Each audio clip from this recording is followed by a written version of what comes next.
অর্জন ধরে রাখতে হয়, লাঠি পেটা করে গুলি দিয়ে কিন্তু অর্জন ধরে রাখা যায় না। আপনারা নিজেদের ক্যামেরা নিজেরা ঘুরান, বুমটা দিয়ে কথা বলেন। হ্যাঁ, বেতনের কথা বাদ দেন, চাকরির কথা বাদ দেন। মানসিক যন্ত্রণা, রাতে ঘুমাতে পারি না। আমি কেন আমার দেশে ঘুমাতে পারবো না? আমার এখন দুঃখ লাগে যদি আমি এই জেনারেশনে জন্মাতাম, তাহলে আরো অনেক কিছু করতে পারতাম। যা অর্জন করেছিলেন তার কিছুই এখন আর নাই। কেন নাই? আপনাদের কর্মের কারণেই নাই। এক একটা সন্তানকে আপনার রাস্তায় রক্তাক্ত করে মেরে ফেলেছেন। কয়টা মায়ের বুক খালি করেছেন বলেন? কি দোষ ছিল এই বাচ্চাগুলো? কি দোষ ছিল সাইদের?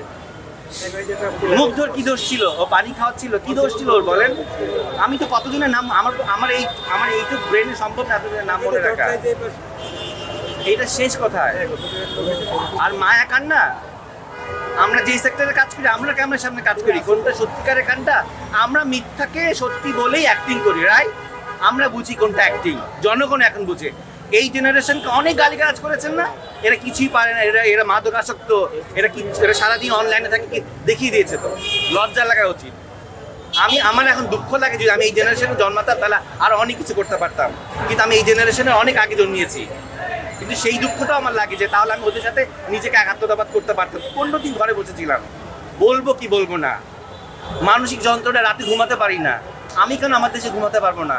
আমি কেন জানি না একটু পরে আমি এই বক্তব্য দিয়েছি, অনলাইনে যাবে, ফেসবুকে যাবে, টিভিতে যাবে, আমি আমার বাসায় পৌঁছাতে পারবো কিনা? আমার যাওয়ার কথা ছিল ব্যাংকে। আমি যখন জানতে পারলাম সমগ্র শিল্পীরা আজকে এক হয়েছে, আমি চলে আসি, আমি আমার প্ল্যান ছুড়ে ফেলে দিয়ে আসি, আমার ব্যাংকের কাজ সানডেতে করবো। কেন আজকে এসছি? আর কতদিন চুপ থাকবো বলেন? আমি আজকে নাই হয়ে যেতে পারি। আমি হয়তো বাসা থেকে ঘুমাতে গেলাম, দেখবো হয়তো পুলিশ আসে, নিয়ে যাবে আমাকে। তারপর আপনারা কি করবেন? পরের দিন আপনারা দেবেন ওনাকে ধরে নিয়ে গেছে। এতটুকুনি আপনাদের দায়িত্ব, এর বেশি কিছু না। আপনারাও নামেন, আপনারা নিজেদের ক্যামেরা নিজেরা ঘুরান, বুমটা দিয়ে কথা বলেন। হ্যাঁ, বেতনের কথা বাদ দেন, চাকরির কথা বাদ দেন। দেশ না ঠিক থাকলে বেতন কোত্থেকে আসবে আপনাদের? চাওয়া কি? চাওয়া সমগ্র জনগণ যা চাচ্ছে তাই।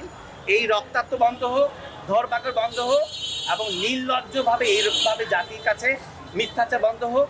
ক্ষমতায় বসে থাকবেন না, কেউ বলবো না আমরা আপনি ক্ষমতা ছাড়েন।